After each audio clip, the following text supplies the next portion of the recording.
For the past 3 months, me and my team have been working on my 2014 Honda XR125L. We turned it into an awesome 222cc Supermoto that I intend to use as a fun weekend bike and probably sell. In this video, I will tell you how much this bike cost me to build, from the price of the bike itself to Supermoto wheels, the cost of rebuilding the engine, and everything in between. If you are planning to do any of these mods to your XR150, stick around because this is a good one. Okay, just to let you know, I live in the island of Cebu here in the Philippines, and I will be using our currency for pricing. If you are from another country, feel free to convert the figures in your own currency for your reference. Alrighty, let's start with the bike itself. This is a 2014 Honda XR125L, basically the predecessor of the ever so popular XR150L. They have some differences in terms of looks and of course the displacement, but generally they're the same in configuration. I bought this bike used for 25,000 Philippine pesos. Now my goal is to make this bike better than my previous build. So what we did was dismantle everything down to the frame and replaced everything that is worn out and replaced them with brand new pieces. Now, starting with the wheels, I replaced the old rims, tires, spokes, and bearings with brand new parts. I had the stock hubs powder-coated black and put everything together, new bearings included. This wheel setup cost me approximately 22,000 pesos. That is with labor cost included. Next is the frame itself. So we stripped it down, removed all the unnecessary tabs, and sprayed everything black. Replaced the worn-out steering bearings, and I also installed a brand new swing arm that I also had powder-coated black. This section of the build cost me approximately 8,000 pesos. At this point, I am already well over budget already.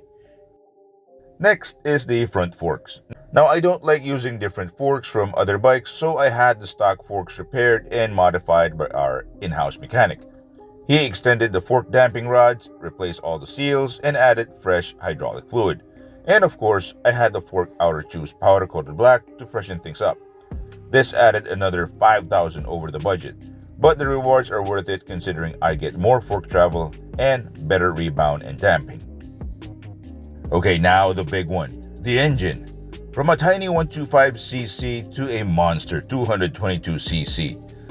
To get this done, we had to take the engine apart and replace everything that needed to be, replaced. We changed everything that wasn't worth putting back in and so on. Brand new timing chain, the timing chain adjuster, all the bearings, and brand new gaskets. Now to make the big bore kit fit properly, we had to replace the stock XR125L connecting rod with something from the XR150L since the piston pin of the big bore kit was meant for the 150. To make this engine breathe better, we had the stock cylinder head dimpled and ported for maximum airflow while still using the stock valves. To make it work even better, we added an aftermarket camshaft with a higher lift. And feeding the bigger engine with more air and fuel is a 28mm PE carburetor with a heavier round slide. Now everything we have added to the engine is approximately 11,000 pesos already. The labor cost and the head porting job was another 5,000.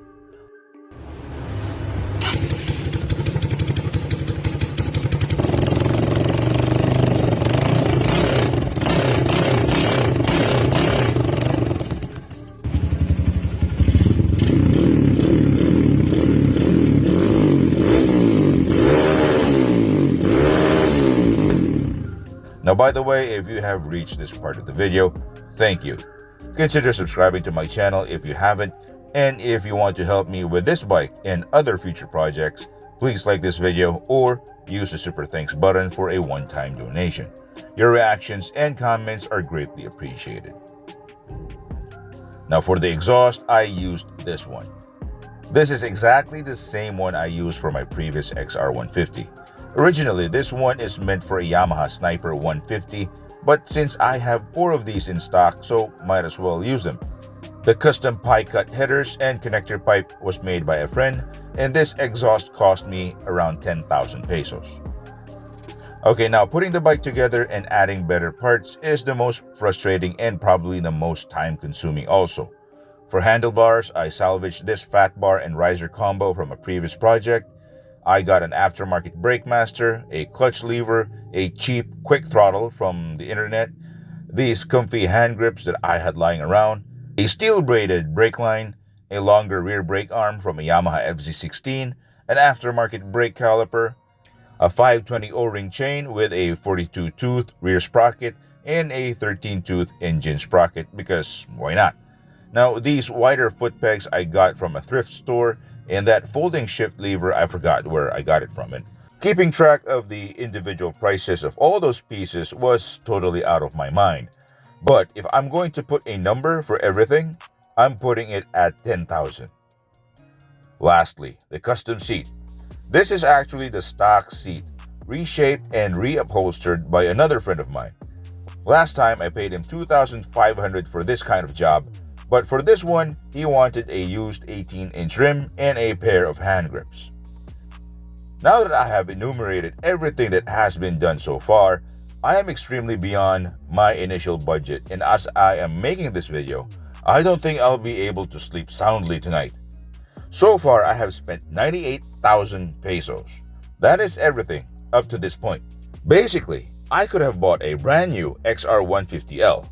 And to top it off, I still haven't installed a headlight, taillight, and all of those street legal bits, and also I still have a few more parts coming in. Now you know what, instead of selling this bike, I'll just ride this around and make more content with it. If you guys are interested in ordering Supermoto wheels for your XR150L, message me in Facebook or Instagram. I'll gladly build you a set, for a price of course, and I can ship local and international. And my project bike will serve as a test unit to fit the wheels before I send them to you. Now that's all I have for you today. I'll go back to work right now and I'll see you in the next one. Bye.